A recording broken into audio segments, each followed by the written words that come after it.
Hey folks, welcome back to the channel. Today we're going to be taking a look at my rare Black G1 Megatron. Stick around and enjoy the video.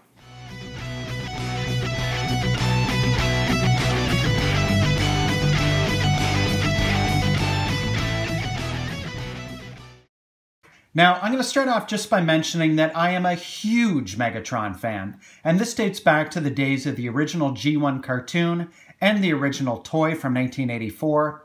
Just something about that Walther P-38 gun mode has just drawn me in ever since I was a kid. So when I had an opportunity a couple of years ago to buy this pre-Transformers Micro Change version of Black Megatron, I leapt at the opportunity.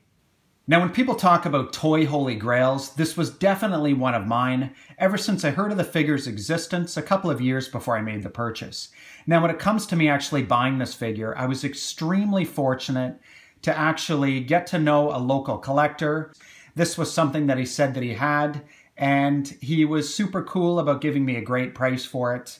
And now that I have it, it's honestly a figure that I would never part with. All right, now that we've got that out of the way, let's move on with the review.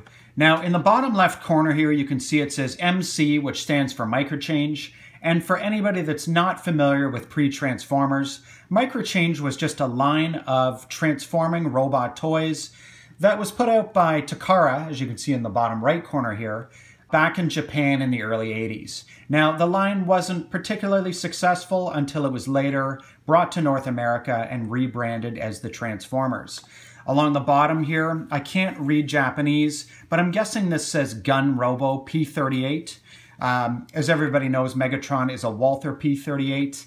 But I do know that this figure is also known as Gun Robo, so I'm guessing that's what that says. Here you've got 3 bullets with some more Japanese lettering, which I can't read. You can see there's a nice window box here with Megatron in a very different looking color scheme than we're used to seeing him. Then on the right side here, we've got some very cool artwork of this version of Megatron. Now, this is probably going to look a little bit different to most people than what they're used to seeing on the G1 box, and that's true for a couple of reasons. For starters, there's the obvious thing, which would be the color differences, which I'm going to get into a little bit later. But you can see, for one thing, he's got a lot less of a trigger crotch in this picture than he does even in the artwork for the G1 Megatron. For whatever reason, they've made it a lot less pronounced here in the picture, which was probably a good thing. Then you can see when it comes to his weapons, in his left hand, he's got this gun, which came with a number of versions of Megatron, including the G1 version. Then in Megatron's right hand, you can see he's carrying a sword, which was only available in the various Japanese releases of Megatron, including the Encore reissue and some of the other reissues that we've seen. Now, I know they say it's not the size of the sword that matters, but in this particular case, Megatron's sword is so huge, it actually wraps all the way around to the side of the box right there. Okay, here we are with the figure outside of his box and in his polystyrene tray, which of course isn't very environmentally friendly by today's standards, but was pretty much standard practice back in the early 80s when this figure was released. On the right side here, you can see there are 20 pellets. These ones are made out of blue plastic. Anybody that's familiar with any of the G1 Megatron reissues from the last 20 years would be very familiar with these pellets. Again, just normally they're red and not blue. Underneath here, there's actually 3 paper targets or cardboard targets that have never been removed here from the box. You can see the tape is still in place here and here. So I'm just going to leave those in the box. I will look at another Megatron set that I've got, and if that one happens to include the targets, I'll include some screenshots here so you can see exactly what they look like. On the left side, you've got the other accessories that the figure comes with. On the bottom here, you've got his chromed sword. In the middle, you've got his chromed gun. Then there's, of course, the figure itself, Megatron in his awesome Walther P-38 mode, which we're going to look at in more detail very shortly. Here you've got a plastic sheath that helps keep the figure from bouncing around in its packaging, which I think is a really nice touch. Now, in addition to this, my particular specimen came with the unapplied sticker sheet, which I think is really awesome. And in addition, it came with the instruction sheet here. Here we are with the figure out of package and in hand, and I've got to say it looks and feels absolutely fantastic. It's got a really nice weight to it, of course, because back then, Takara was using die-cast metal in all their regular Transformers releases. For anybody that's interested, this wouldn't be the same size as a normal, real Walther P38 firearm. The G1 version of Megatron is actually an undersized version of it. How much smaller? I couldn't tell you because I've never handled the real thing. Speaking of G1 Megatron, here we have a comparison of the two in gun mode. And quite honestly, I think you'll agree that the pre-Transformers version looks a lot more like a real firearm. Of course, because of the black and brown color scheme that's been used. I'm going to take this out of the shot for now, but we will look at it again a little bit later.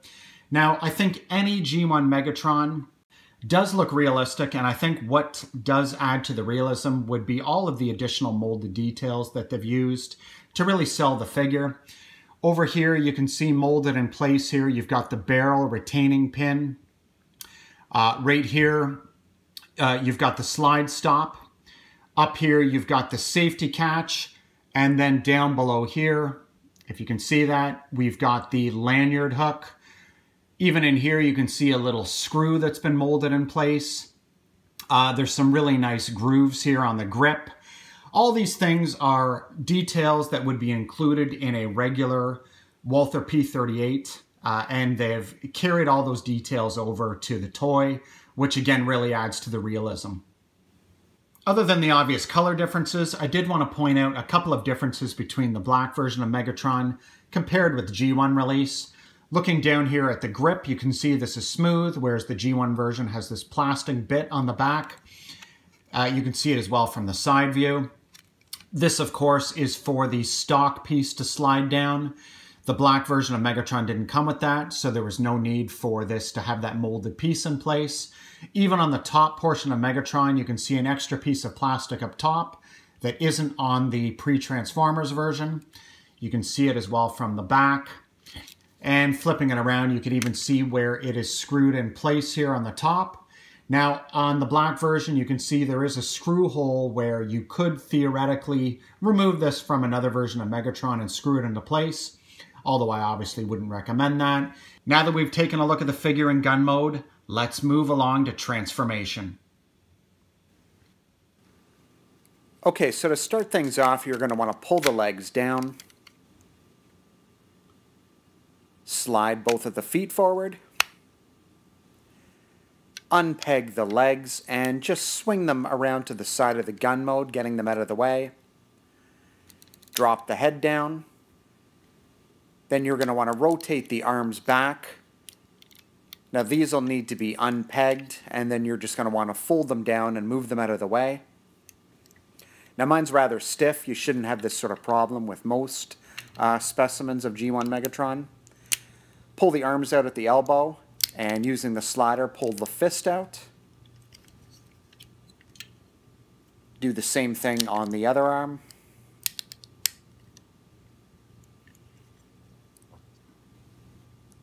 Now you want to rotate the arms backwards, getting them more or less into the position that they're going to be in robot mode. Pull up on the chest, revealing the abdominal section, and swing this section of the gun around. Pull down on the barrel, rotate it back, and then move it forward, which isn't very G1 cartoon accurate, but that's just how it was on the toy back then. And then next you're just going to rotate the upper section of the robot into place, and you're just going to snap it in. And that's it for the transformation. Alright, here we are with the figure in robot mode, and as much as I love G1 Megatron, I've got to admit that at this point, this figure is looking very dated. As everybody knows, we've had a number of different versions of Megatron in recent years, including a number of third-party options, and the most recent MP36 Masterpiece Megatron, which is an absolutely amazing figure. Starting with the shoulders, he does have a full 360-degree rotation like this. Nothing at the elbows, although if you really wanted to, you could collapse them back in. I'm just not sure why you do that. The head will move a little bit back and forth like this, but I don't honestly consider that meaningful articulation. It's really just part of the transformation. And when it comes to his legs, they will move a little bit or pivot in and out like this at the hips. It just gives him a little bit of a wider center of gravity so that he doesn't topple to the left or right. If you have the stance too narrow, that's certainly a risk. So, as you can see, very limited articulation. I know if you've got an older specimen that's been played with a lot, I've seen people that show off kind of a bit of knee articulation. This will move a little bit back and forth, but I think that's really just a matter of the pin joint becoming loose over time. But again, given that it's a G1 era transformer, there's really not a whole lot in the area of articulation. All right, now before we go ahead and move along to one last comparison, why don't we go ahead and put his accessories in his hands, starting with this chrome sword. Very nice. You can see it does have a little peg here. I am just going to go ahead and peg that into his hand like this. That just snaps in place. And it's so large that I can't fit it in my shot, but that's okay. Next, we've got his gun. Now, there's no peg on this one. It just slides over his hand. So we'll go ahead and do that. And it snaps into place. So there we go. I'll just tilt him this way. You can see the sword in his hand, his gun in the other hand. I think these accessories are pretty cool. Quite honestly, nowhere near as cool as the fusion cannon that came with the G1 version, but still pretty neat accessories nonetheless. Okay, now just for a little bit of fun, I thought we'd do a quick comparison between these three versions of Megatron. On the left, we've got the G1 original. In the middle, we've got a third-party version of Masterpiece Megatron. I'm forgetting the name of this one, but I bought it just because it came with some cool accessories and some nice features that the MP36 Takara Tomy version didn't have. Then on the right, of course, we've got the black version of Megatron. I'll just rotate these figures slowly here. From this angle, you can see something that I didn't point out earlier, but the inside of the legs and the inside of the arms on the black Megatron are made with blue plastic, and then over here on the left, you could see red plastic on the inner legs and inner arms of G1 Megatron. And just rotating again a little bit more, you can see the accessories here.